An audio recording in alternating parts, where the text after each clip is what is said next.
പിന്നെ പിന്നെ ഈശോയുടെ നമ്പർ ഒന്നുകൂടി 999. ഞാൻ റിസൈൻ ചെയ്തത് കൊറോണ വന്ന ജൂലൈ 28 വന്നിട്ട് അപ്പോൾ തന്നെ 5 ദിവസത്തിൻ്റെ ഉള്ളിൽ ഓഗസ്റ്റ് 2 നെഗറ്റീവായി. അത് വിമോചിതനായി എന്നാണ് പറയാം നിങ്ങളുടെ മലയാളം ഭാഷയിൽ ഉപയോഗിക്കേണ്ടത്. അപ്പോൾ അത് കഴിഞ്ഞ് ഞാൻ സെപ്റ്റംബർ 21 2021 അപ്പോൾ അത് എന്താ വെച്ചാൽ 21/9/21 9 എന്നുള്ള ടൈമാണല്ലോ. അപ്പോൾ 999 അതും ഈ വെട്ടിജോലി നിർത്തേണ്ട സമയമായിരുന്നു. ക്രൂജസ്ഥാനിൽ പോയി ജോലി ചെയ്യേണ്ട കാര്യമില്ല, അവിടെ കൊടുങ്കാറ്റ് വന്നല്ലോ. ഞാൻ മരുന്ന് കൂട്ടി വാങ്ങണമായിരുന്നു, ശ്രദ്ധിക്കണല്ലേ. 999 ഈശോയുടെ നമ്പർ വീണ്ടും വരുന്നുണ്ട്. അപ്പോൾ എത്ര ട്രംപ് അറിഞ്ഞാലും സ്പീച്ച് അറിഞ്ഞാൽ യഹൂദിയർ, ഈ ജൂവിഷ് മലയാളി നമ്പൂതിരി, ജൂവിഷ് ഇവിടെ ട്രേഡിങ്ങിന് വന്നിട്ടുണ്ടായിരുന്നു, അങ്ങനെ Malayali Namboothiri Christian Saint Thomas ക്രിസ്ത്യാനിക്കാക്കി ജൂവിഷിനെ അങ്ങനെ ആയി വന്നതൊക്കെയാണ് first സെഞ്ചുറിയിലും 3rd സെഞ്ചുറിയിലും 12th സെഞ്ചുറിയിലൊക്കെ 19th century വരെ. അപ്പോൾ അങ്ങനെയൊക്കെ മാറി വരുന്നതൊക്കെയാണെങ്കിൽ അറിഞ്ഞാലും തൃശ്ശൂരിൽ തന്നെ മഹാദേവൻ ആരാണോ, മഹാദേവൻ്റെ സ്ഥലത്ത് തന്നെ യേശുയുടെ സെക്കൻഡ് കമ്മിങ് വന്നിട്ടുണ്ട്. അപ്പോൾ അങ്ങനെ പറഞ്ഞാൽ അവർ 888 യേശുയുടെ നമ്പറാണ് സെക്കൻഡ് കമ്മിങ്. 18 3 24 24 8 2 + 4 6 26 യഹോവയുടെ നമ്പർ. അപ്പോൾ നീ യേശു തന്നെ എന്ന് പറഞ്ഞ ഒന്നും ഇങ്ങോട്ട് വന്നുള്ള പേരാണ് പറയും വന്നുള്ള. പിന്നെ അവർ വേറെ അച്ഛനെ കേൾപ്പിക്കാൻ നോക്കിയാൽ അവർക്ക് അരോചകമായ വിരസത തോന്നിയ ഈ 888 പിന്നെ എനിക്കും എൻ്റെ കണ്ണന്താളിച്ചിട്ട് അവരുടെ മുഖത്തിരിക്കും വന്നോളാം, ഇടയ്ക്കിടയ്ക്ക് വന്നോളാം എന്ന് പറഞ്ഞാലും ഇടയ്ക്കിടയ്ക്ക് അവിടെ പോകണം. പിന്നെ സംസാരിക്കാനൊന്നുമില്ല. പിന്നെ സംസാരിക്കാൻ എനിക്കും വിരസത തോന്നും. എവിടെ ക്ഷണിച്ചാൽ ഞാൻ സ്പീച്ചിലൊന്നും പറയാൻ പോകണല്ലേ. പിന്നെ റൂബി സിസ്റ്ററിനെ വിളിക്കലും ഉണ്ടാവില്ല, സംസാരിക്കലും ഉണ്ടാവില്ല, അങ്ങനെയൊന്നും ഉണ്ടാവാനും പോകണില്ല. ആരും അവർക്ക് അതിന് മുതിരുമില്ല.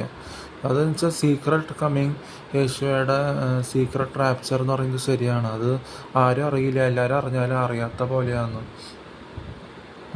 പിന്നെന്താ പറയുക, പിന്നെ അങ്ങനെ പറയില്ല ഉണ്ടാവില്ല വെച്ചാൽ സാക്രിഫൈസ് ഒന്നുള്ളത് തീർന്നു, വിലയുള്ളത്. ഇങ്ങനത്തെ ജോലി ഡിസേണിങ് ആൻഡ് ഡിസ്റ്റിങ്ക്വിഷിങ് സ്പിരിറ്റ്സാണ്. മെറ്റീരിയലിസ്റ്റിക് ജോലി വെറുപ്പാണ്, അതൊന്നും തത്രപ്പെട്ട് വ്യഗ്രത കൊണ്ട് ചെയ്യേണ്ട ആവശ്യമില്ലാന്ന്. അപ്പോൾ എന്താണ് അതിൻ്റെ ആവശ്യമില്ലാന്ന് എന്നുവെച്ചാൽ കള്ളനെ പോലെ വരിക, എല്ലാം വെടിത്താൻ ഇരിക്കണ സമയത്ത് അറിവില്ലായ്മ. എന്താണെന്ന് വെച്ചാൽ ആ സമയത്ത് നിത്യജീവൻ കൈവരിക്കണം. നിത്യജീവൻ ആയിരുന്നോട്ടി വാങ്ങുമോ അതോ മറ്റേത് എന്താ പറയുക, ഇറ്റേണൽ ഡെത്ത് ആയിരുന്നു കൂട്ടി വാങ്ങുമോ, അത് നിങ്ങൾ വെടിത്ത് ആരാധിക്കണ അനുസരിച്ചിരിക്കും. അപ്പോൾ അത്രേ ഉള്ളൂ. അപ്പോൾ ബോധിപ്പിക്കേണ്ട കാര്യമില്ല. എന്തുകൊണ്ട് ബോധിപ്പിക്കാത്തതായിരിക്കും ഇത് ടൈറ്റിൽ. പിന്നെ ആൾക്കാരൊക്കെ എടുത്ത് പൊന്തിച്ച് അങ്ങനെയൊക്കെ ഒന്നും വരില്ല. സെക്കൻഡ് ടൈം വന്നൊന്നും എടുത്ത് പൊന്തിച്ചാലും എൻ്റെ കണ്ണിങ്ങനെ അന്താളിച്ചിങ്ങനെ ഇരിക്കണ പോലെയോ, അതിലൊരു രസമില്ല. പിന്നെ അന്താളിച്ച വിക്കിപീഡിയയിൽ ഫോട്ടോ വരുമ്പോൾ അന്താളിച്ച ഫോട്ടോ കൊണ്ടുവച്ചിട്ട് കാര്യമില്ലല്ലോ. ബോധിപ്പിക്കേണ്ട കാര്യമില്ല. അന്താളിച്ച ഫോട്ടോ പിടിച്ച പോലെ വട്ട പിടിച്ച പോലത്തെ മാതിരി കണ്ണ് വെച്ചിട്ട് പറ്റില്ല, ഒന്നും പറയണമില്ല, അവരതിന് മുതിരുമില്ല. അപ്പോൾ യേശുവയുടെ സെക്കൻഡ് കമ്മിങ് എന്ന് പറഞ്ഞാൽ ഈ വിക്കിപീഡിയയിൽ ഫോട്ടോ വരാനും അതൊന്നുമല്ല. അത് സ്പിരിച്വൽ ജോബാണ്, സ്പിരിച്വൽ കമ്മിങ് ആണ്. സീക്രട്ട് റാപ്ചർ ആവും, സൈലൻറ്റ് കമ്മിങ് ആവും. അത് പല രീതിയിൽ എഴുതിയിട്ടുണ്ട് എല്ലാവരും. ചിലർ പറയും ഗ്രാൻഡ് ഈവൻ്റോ, ചിലർക്ക് സിനിമയിലൊക്കെ വന്ന പോലെ ഗ്രാൻഡ് ഈവൻറ്റ്, ആ പേര് ഡേറ്റ് നമ്പർ അനുസരിച്ച് പറയണതും.